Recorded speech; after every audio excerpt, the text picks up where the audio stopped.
నడుస్తూనే ఉన్నది. నిజంగా కూడా ఇవాళ తెలంగాణ ప్రజలు ఆలోచన చేయాలి. ఇంత కక్ష సాధింపు రాజకీయాలు చేస్తున్నటువంటి ఈ ప్రభుత్వం, ఇంత దుర్మార్గాలు డైవర్షన్ పాలిటిక్స్ చేస్తున్నటువంటి ఈ ప్రభుత్వం ఫార్ములా ఈ కేసులో ఏమీ దొరకకున్నా ఎపిసోడ్ల మాదిరిగా ఈ కేసు నడిపిస్తూ ఉంది.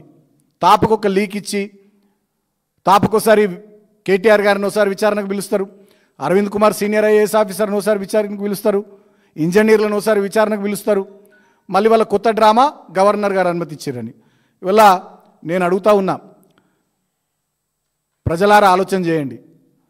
రేవంత్ రెడ్డి గారు వారి బడే బాయ్ అయినటువంటి నరేంద్ర మోడీ గారు, రేవంత్ రెడ్డి బీజేపీ ఇద్దరి చీకటి ఒప్పందంలో భాగమే ఇవాళ కేటీఆర్ గారి మీద ప్రాసిక్యూషన్కు గవర్నర్ గారు అనుమతి ఇవ్వడం. అది తప్ప ఇంకోటి లేనే లేదు. ఈ దేశంలో యువ నాయకులు ఎవరెవరు ఉన్నారో ప్రాంతీయ పార్టీలకు సంబంధించి ముఖ్యంగా అంటే కాంగ్రెస్, భారతీయ జనతా పార్టీ కానటువంటి యువ నాయకులు ఎవరెవరైతే ఉన్నారో వివిధ పార్టీలలో వాళ్ళని ఎట్లనే చేసి వాళ్ళ క్యారెక్టర్ మలైన్ చేయాలి, లేకపోతే వాళ్ళ మీద అవినీతి ఆరోపణలు చెప్పేయాలనేది వాళ్ళ ఆసేతు హిమాచలం బీజేపీ పెట్టుకున్నటువంటి ఎజెండా. దాంట్లో భాగంగా ఉత్తరప్రదేశ్లో అఖిలేష్ యాదవ్ కానీ, తమిళనాడులో ఉదయనిధి స్టాలిన్ గారు కానీ, బీహార్లో తేజస్వి యాదవ్ గారు కానీ, తెలంగాణకు వస్తే కేటీఆర్ గారు కానీ ఎట్లనే చేసి వీళ్ళ మీద అవినీతి మరకలేయాలి, అవినీతి బురద వీళ్ళ మీద జల్లాలనేటటువంటి కుట్ర జరుగుతూ ఉంది. దాంట్లో భాగంగా రేవంత్ రెడ్డి బీజేపీ ఇద్దరు కలిసి చేస్తున్నటువంటి కుట్ర డ్రామా ఇది తప్ప ఇంకోటి కానే కాదు. ఇవాళ ముఖ్యమంత్రి రేవంత్ రెడ్డి తెలంగాణ ప్రజలకు ఇచ్చినటువంటి హామీలు మర్చిపోయి కేవలం బీఆర్ఎస్ పార్టీని ఇబ్బంది పెట్టాలి, కేటీఆర్ గారిని ఇబ్బంది పెట్టాలనేటటువంటి ఆలోచన తప్ప ఇంకోటి కానే కాదు. ఇది ఖచ్చితంగా రేవంత్ రెడ్డి బీజేపీ చీకటి ఒప్పందంలో భాగంగా జరిగిన కుట్ర తప్ప ఇంకోటి కానే కాదు. ఫార్ములా ఈ రేసు ద్వారా జరిగింది ఏంది తెలంగాణకు వాళ్ళు మేం చెప్పడం కాదు కదా, సాక్ష్యాలు ఉన్నాయి. 2023 ఫిబ్రవరి నెలలో జరిగినటువంటి ఫార్ములా ఈ రేసు, దానికి ముందు కౌంట్ డౌన్ ప్రోగ్రాం ముంబైలో జరిగింది. కేంద్ర మంత్రి నితిన్ గడ్కరీ గారు మెచ్చుకున్నారు దాన్ని. ఆనాడు ఏక్నాథ్ షిండే మహారాష్ట్ర ముఖ్యమంత్రిగా బీజేపీ వాళ్ళంతా కలిసి ఉన్నటువంటి ప్రభుత్వానికి ముఖ్యమంత్రిగా ఉన్నటువంటి ఏక్నాథ్ షిండే గారు ఇది ఈసారి హైదరాబాద్కు పోయింది, నెక్స్ట్ మా ముంబైకి రావాలని చెప్పి వారు మెచ్చుకున్నటువంటి విషయాన్ని కూడా ఈ సందర్భంగా నేను గుర్తు చేస్తూ ఉన్నా. అంతేకాకుండా ఈ ఫార్ములా ఈ ఈవెంట్ జరిగినటువంటి సందర్భంలో కేంద్ర మంత్రులు ఉన్న కిషన్ రెడ్డి గారు వచ్చిర్రు, అనురాగ్ ఠాకూర్ గారు వచ్చిర్రు, సచిన్ టెండూల్కర్ లాంటి క్రికెట్ దిగ్గజం వచ్చిండు, ఆనంద్ మహీంద్ర లాంటి పెద్ద పెద్ద వాళ్ళు వచ్చిర్రు.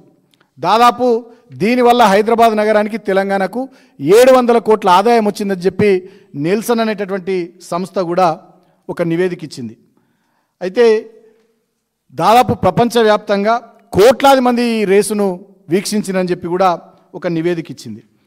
అంతేకాకుండా దీని ద్వారా జరిగింది ఏంది, తెలంగాణకు దాదాపు అమరరాజా అనేటటువంటి కంపెనీ అప్పుడే ఆ మొబిలిటీ వీక్లో భాగంగా దాదాపు 9,000 కోట్ల పెట్టుబడులు ఎలక్ట్రానిక్స్ రంగంలో, ఈవీ రంగంలో మేము పెడతామని చెప్పి వాళ్ళు ప్రకటించారు. వాళ్ళే కాకుండా ఇంకా చాలామంది పెద్ద ఎత్తున పెట్టుబడులు ఆ మొబిలిటీ వీక్ సందర్భంగా మేము తెలంగాణలో పెట్టుబడులు పెడతామని చెప్పి వాళ్ళంతా కూడా ప్రకటించినటువంటి విషయాలు ఈ సందర్భంగా నేను తెలంగాణ ప్రజలకు కూడా గుర్తు చేస్తూ ఉన్నా. అంతేకాకుండా అన్నిటికన్నా ముఖ్యంగా గతంలో ఇవి ఎక్కడెక్కడ జరిగినాయంటే London, Beijing, Seoul, Moscow, Berlin, Shanghai, Jakarta లాంటి ప్రతిష్టాత్మక నగరాల్లో జరిగినటువంటి ఈ ఈవెంట్ను కేసీఆర్ గారి విజన్తోని, కేటీఆర్ గారి డైనమిజంతోని మొట్టమొదటిసారిగా భారతదేశంలో హైదరాబాద్ నగరానికి కేటీఆర్ గారు తీసుకొచ్చారు. హైదరాబాద్ నగరానికి ఇది ఉత్తగానే రాలే, ఇది రావడానికి ఏం జరిగింది, హైదరాబాదు ప్రపంచవ్యాప్తంగా మోస్ట్ లివబుల్ సిటీగా, పర్యావరణ హితమైనటువంటి నగరంగా ప్రతిష్టాత్మకమైనటువంటి అవార్డులు వచ్చినాయి. కాబట్టి దాంట్లో భాగంగానే ఈ రేసు ఇక్కడికి రావడం జరిగింది. దీంట్లో కూడా చాలామంది భాగస్వాములు మెక్లారెన్ లాంటి, నిస్సాన్ లాంటి, జాగ్వార్, మహీంద్రా, టీసీఎస్ లాంటి ఎన్నో దిగ్గజ కంపెనీలు దీంట్లో పాల్గొన్నాయి. అయితే ఇక్కడ ఇంకొక విషయం కూడా నేను గుర్తు చేస్తూ ఉన్నాను. మరి గతంలో తెలంగాణలోను కానీ, ఉమ్మడి ఆంధ్రప్రదేశ్లోను కానీ, భారతదేశంలో కానీ మరి గవర్నమెంట్ల సపోర్ట్తో ఏమైనా ఈవెంట్లు జరిగినాయా, జరగలేవా అని చూస్తే చాలా జరిగినాయి. తమిళనాడులో ఫార్ములా ఈ నైట్ స్ట్రీట్ రేసింగ్ సంబంధించి 30 కోట్లు అక్కడి ప్రభుత్వం ఖర్చు పెట్టింది. మోటో జీపీ నోయిడాలో అక్కడి ప్రభుత్వం ఆ ఈవెంట్ కోసం 80 కోట్లు ఖర్చు పెట్టింది. 2023 హాకీ ప్రపంచ కప్ కోసం ఒడిశా 260 కోట్లు ఒడిశా ప్రభుత్వం ఖర్చు పెట్టింది.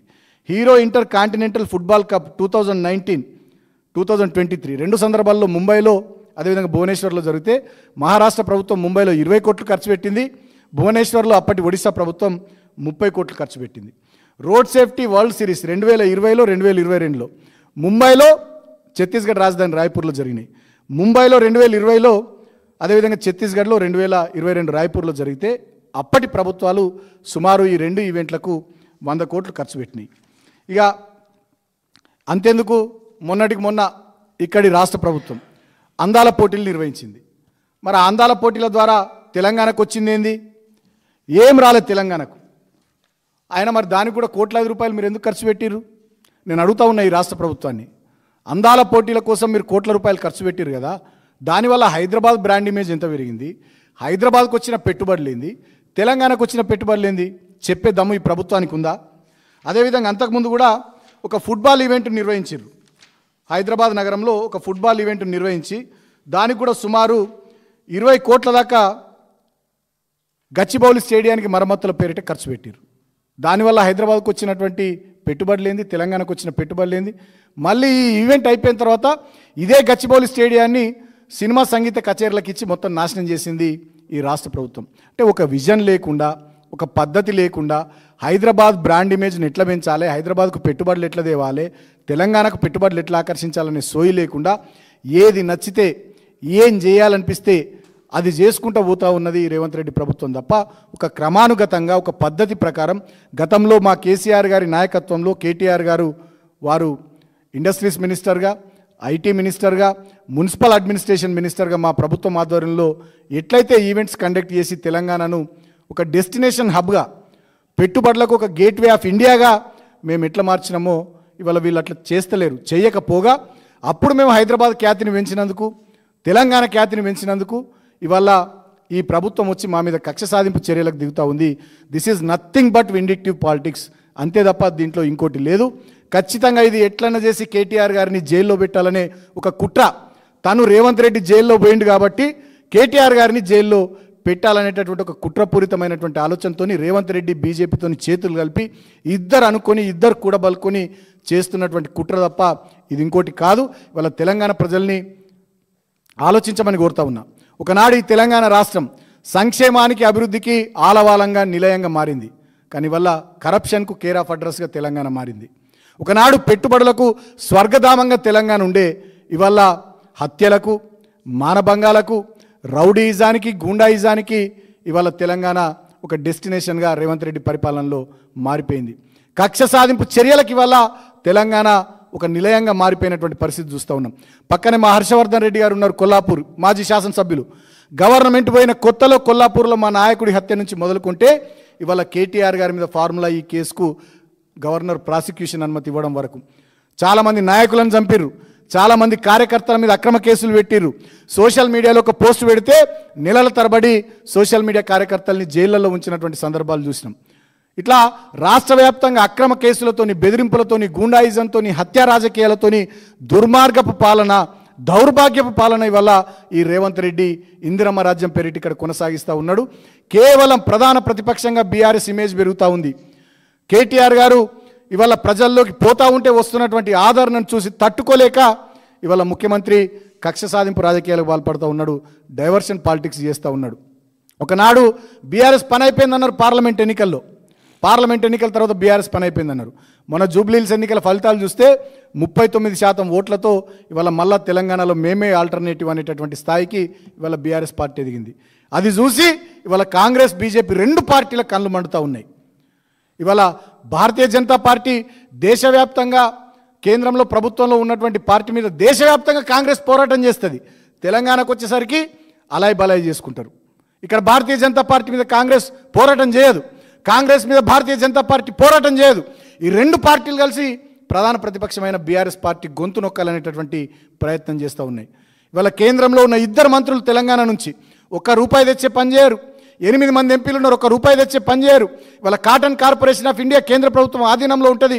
55 లక్షల ఎకరాల్లో పత్తి పండించినటువంటి రైతులు ఇబ్బందులు పడుతూ ఉంటే ఒక్క బీజేపీ ఎంపీ, ఒక్క బీజేపీ కేంద్ర మంత్రి పత్తి రైతుల దగ్గరికి పోయే పరిస్థితి లేదు. ఇవాళ తెలంగాణ మంత్రులు ఒక్కరు బీజేపీ ప్రభుత్వాన్ని నిలదీయరు, ముఖ్యమంత్రి మాట్లాడు. ఇవాళ ఇద్దరు అలాయ్ బలాయిగా కలిసిపోయి ప్రధాన ప్రతిపక్షమైన బీఆర్ఎస్ గొంతు నొక్కే ప్రయత్నం చేస్తూ ఉన్నారు. ఇవి కేవలం కక్ష సాధింపు చర్యలు మాత్రమే తప్ప ఈ కేసులో ఎలాంటి నిజాలు లేవు. కేటీఆర్ గారు ఇప్పటికే స్పష్టంగా చెప్పారు, దమ్ముంటే రేవంత్ నువ్వు రా, ఏదైనా మీడియా ఛానల్లో కూర్చుందాం, నేను లై డిటెక్టర్ టెస్ట్ కూడా సిద్ధమని చెప్పారు. వారు తీసుకొచ్చినటువంటి ఈ కార్యక్రమం ద్వారా తెలంగాణ ఇమేజ్ ఎట్లా పెరిగిందో వారు చెప్పారు. ఎన్ని వేల కోట్ల పెట్టుబడులు వచ్చినాయో చెప్పినారు, ఎంత లాభం జరిగిందో చెప్పారు, ఎంత ఇన్వెస్ట్మెంట్ వచ్చింది, ఎంత లాభం కలిగింది హైదరాబాద్కి అని చెప్పారు. మరి వాళ్ళ అదే రేవంత్ రెడ్డి గారు దాన్ని కంటిన్యూ చేస్తుంటే వేల కోట్ల పెట్టుబడులు వచ్చాయి, తెలంగాణకి ఇంకా బాగా లాభం జరిగేది. ఏకపక్షంగా 2024లో జరగాల్సినటువంటి ఈ ఫార్ములా ఈ రేసును రద్దు చేసిండు కేటీఆర్ గారు. ఆనాడు ఎన్నికల సందర్భంలో మేము ఎలక్షన్ బిజీలో ఉన్నాం కాబట్టి నోడల్ ఏజెన్సీగా వ్యవహరించినటువంటి హెచ్ఎండిఏ నుండి నిధులు పంపించారు.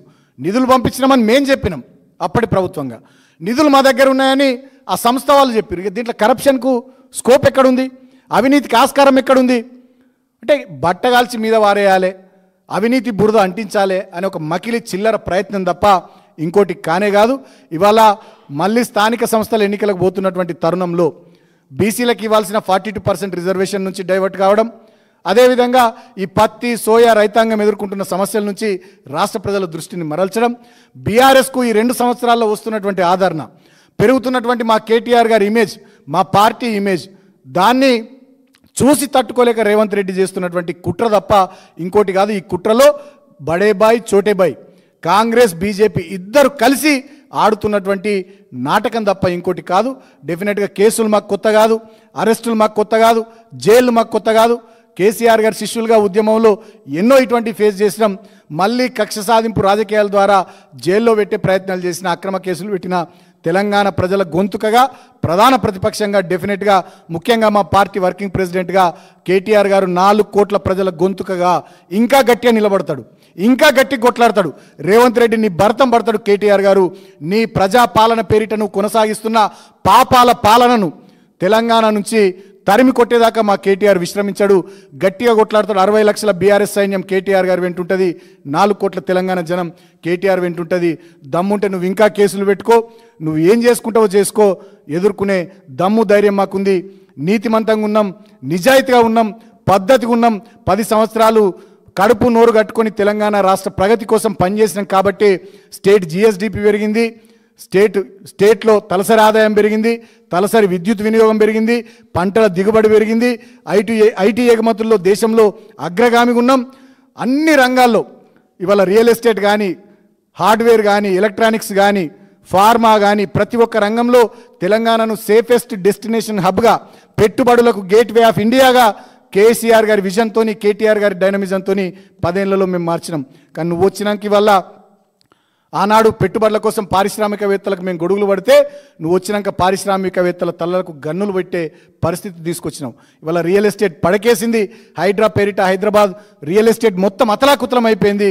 ఇవాళ రాష్ట్రంలో మార్కెట్లో రూపాయి పుడతలేదు, రూపీ రొటేషనే ఆగిపోయింది. ఒక్క సంక్షేమ కార్యక్రమం లేదు, అభివృద్ధి కార్యక్రమం లేదు. కేవలం కేటీఆర్